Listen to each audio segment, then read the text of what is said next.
And it was on the topic of those tweets where my conversation with Governor Kasich began. You know, it's unfortunate, and people are now begging the president not to do this, and, you know, he ought to stop doing it, and we'll have to see what happens. It's one of the few things that I think has brought Republicans and Democrats together.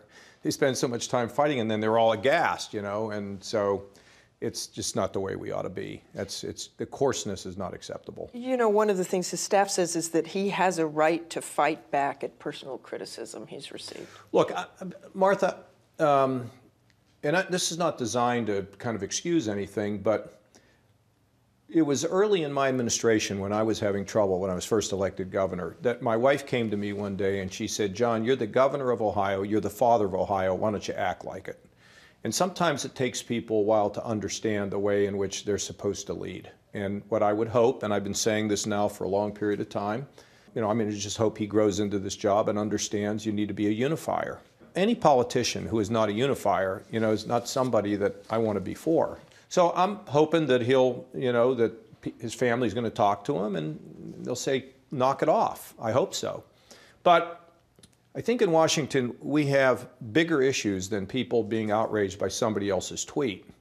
They need to look themselves in the mirror and figure out whether they're serving the country or they're serving their party or their own interests. I mean, I'm very concerned about what's happening in many different directions, including, of course, health care. But this doesn't help. The coarseness doesn't help anybody, but I don't think it has much to do with Republicans and Democrats on Capitol Hill. They're all of them see it the same way, and they've all said that it needs to stop. Should he apologize? Well, I mean, I would, but I'm not him. I'm me. I do want to turn to health care. President Trump did tweet that if Republican senators are unable to pass a health care bill, they should immediately repeal Obamacare and then replace it at a later date. Do you support that approach? I don't know what that means. Honestly, I don't think the president really, I don't really know. Repeal, then replace? No, what I'm saying to you is I don't know that look, if somebody were to go to him and say, look, we could sit down with the Democrats and we could come up with a deal that would improve the system, you call it one thing and they can call it another thing, I think he'd be fine with it. He's a negotiator. He's like a real estate guy. The negotiation is part of their DNA. No, you just can't get rid of this because you can't leave people without what they need. And the Obamacare needs significantly reformed. There's nobody that I talk to, either side of the aisle, and the Democrat side, that doesn't think there has to be some significant changes. The exchange is weak. It could fall apart. It could collapse. What happens? People will lose their health care. I've talked to people on both sides of the aisle about this, Republicans and Democrats. I hate saying both sides of the aisle. It makes me like a Washington insider. But when you talk to them, there is sort of in the back of their mind a sense that ultimately they're going to have to figure this out. But right now, they don't want to concede anything. One party doesn't want to concede anything to the other party because maybe it'll make the bill less conservative. The other party wants the other party to kind of, put their face down in the dirt and say, we failed. I mean, it's silly. I have been involved I went through a government shutdown and negotiated with Senator Domenici the whole budget deal of '97 where we balanced the budget. Both sides have to have a willingness to achieve something, and then both sides have to kind of back off and give some space to the other side. You don't put somebody in a corner. You don't put an animal in a corner without the animal striking back. You don't put a politician in the corner and without them expecting to strike back at you. And right now, I was hopeful. Right now, they're not ready. They are not ready to sit down and talk and put the nation first, in my opinion. And you called for this bipartisan I've been talking about it forever. With other governors. Oh, well, yeah, and that's been, kind of a struggle to get many of them to come out. Because a lot of politicians now, here's what they're worried about.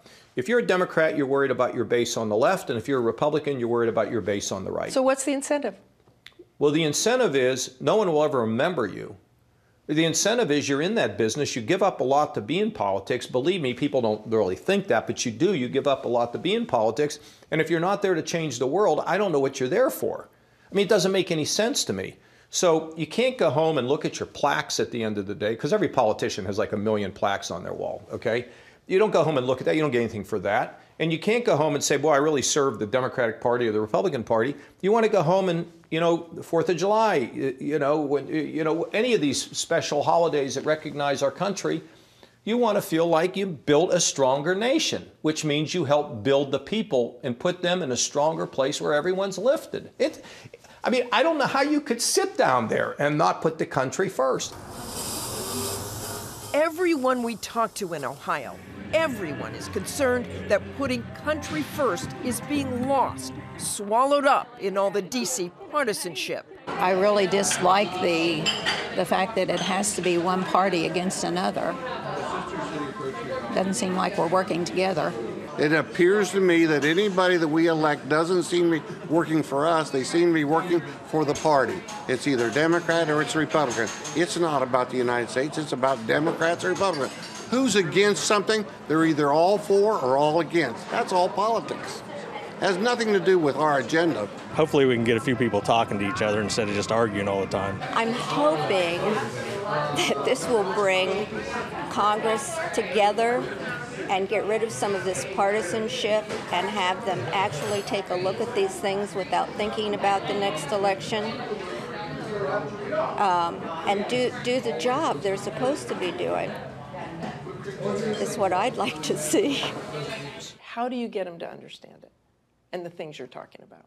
If you say, do you support Obamacare? They say no. If you say, well, do you support giving people who need health insurance, they say yes. So you try to explain to them what it all means, but at the end of the day, Martha, it's leadership. You do what you know you have to do. And talk really about what's at stake here. We learned yesterday that another health insurance provider in your state is pulling out of the federal health insurance exchange. So what are the stakes? Well, the stakes are that for people who, let's say, are drug addicted, who need to get constant treatment, or people who are mentally ill, who constantly need care, they're bipolar, they're schizophrenic, that they would show up to a place where they've been able to go, and all of a sudden the door is locked and there's a sign on that says closed. I mean, where are they supposed to go? I mean, we should not, everybody is focused on the drug problem because it's unbelievable, it's horrific, and we all know it. But think also about that other problem where we have the mentally ill either sleeping under bridges or living in a prison, Put yourself in their shoes and you'll realize we can't have that. You've made it very clear that cuts to Medicaid in this bill will make it harder to treat opioid addicts.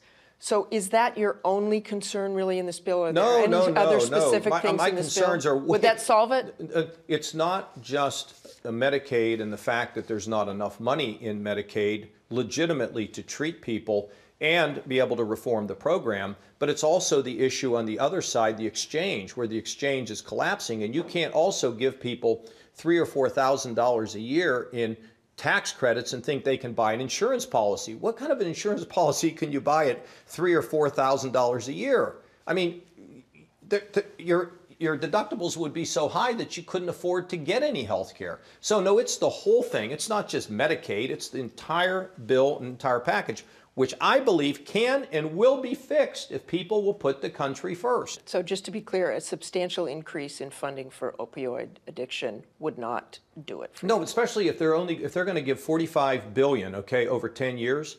I'm getting almost $300 million, $600 million a year. That would give me $1 billion over 10 years. That doesn't, not even quite that. It's anemic. It's like, as I said to Senator Portman at one point, it's like spitting in the ocean. It's not enough.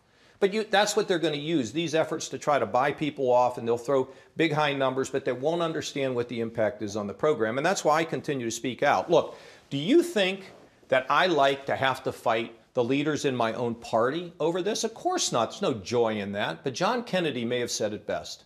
Sometimes my party asks too much.